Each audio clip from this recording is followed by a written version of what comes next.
அவங்க கட்சிக்காரங்க கமல் வெளியில வந்த உடனே கேட்டாங்களா, என்ன சார் நம்ம நிலைமைன்னு. அது கமல்ஹாசன் நம்மள டார்ச் லைட்லயே நிக்க சொன்னாங்கன்னு சொன்னாங்களா. அப்படியா சார், எத்தனை தொகுதி என்ன தொகுதின்னு கேட்டாங்களா. தொகுதியில இல்லப்பா, கையில டார்ச் லைட் புடிச்சுக்கிட்டு நிக்க சொன்னாங்கன்னு சொன்னாரு.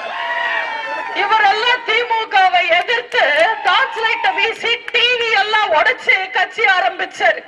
அவர் அன்னைக்கே உடைக்கணும்னு நினைச்சது டார்ச் லைட்டை தான். யாரோ என்ன மாதிரி ஒருத்தர் கேட்டாங்களா, டிவி எல்லாம் உடைச்சிட்டீங்களே சார், திமுகவை எதிர்த்தீங்க, இப்போ அவங்க கூடயே கூட்டணி வச்சிருக்கீங்கன்னு கேட்டாங்களா. அது கமல்ஹாசன் சொன்னாரு, டிவி உடைஞ்ச என்ன, ரிமோட் கண்ட்ரோல் என் கையில தான் இருக்குன்னு. எவ்வளவு முட்டாள்தனம் இது. எப்படி இருக்குன்னா, பொண்டாட்டி ஓடி போன என்ன, புடவை இன்னும் வீட்டுலதான் இருக்குன்னு சொல்ற மாதிரி இருக்கு. இவங்க எல்லாம் என்ன அறிவை வச்சுக்கிட்டு அரசியலுக்கு வந்திருக்காங்கன்னு தெரியல. அவர் ஒரு பக்கம் இருந்தா இன்னொரு மானஸ்தா இருக்காரு, வைகோ. அவரை பத்தி என்ன சொல்றது, இன்னைக்கு தமிழ்நாட்டு அரசியல்ல சைக்கோ மாதிரி நடந்துக்கிறாரு. குடும்ப அரசியலையும் வாரிசு அரசியலையும் ஸ்டாலின் பதவிக்கு வர்றதையும் எதிர்த்து திமுக கட்சியை உடைச்சி வெளியில வந்து மதிமுக கட்சி ஆரம்பிச்சாரு. அப்ப அவருக்கு ஆதரவா 5 பேர் தீ குளிச்சு செத்தாங்க.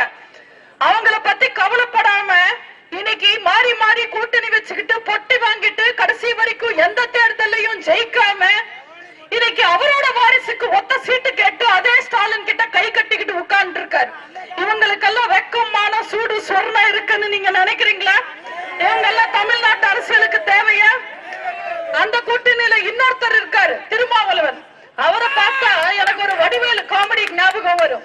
ஒரு ஹோட்டல்ல வடிவேலு அண்ணனுக்கு நல்ல மொறுமொறுன்னு நல்ல நெய் ஊத்தி வெங்காயம் தூக்கல போட்டு பதமா ஒரு ஊத்தா போடு விலாவரியா சொல்லுவாரு. எல்லாத்தையும் கேட்ட சர்வர் அண்ணனுக்கு ஒரு தோசைன்னு சொல்லிட்டு போவான். அதே மாதிரிதான் திருமாவளவன் கூட்டணி பேச்சுவார்த்தை நடத்தும் போது எங்களுக்கு 2 பொது தொகுதி, 2 தனி தொகுதி, 1 ராஜ்யசபா, நாங்க கேட்கிற தொகுதி எங்க சின்ன வேணுமோ விலாவரியா பேசுவாரு. எல்லாத்தையும் கேட்ட ஸ்டாலின் திருமாக்கு 2 தனி தொகுதின்ட்டு போயிடுவாரு.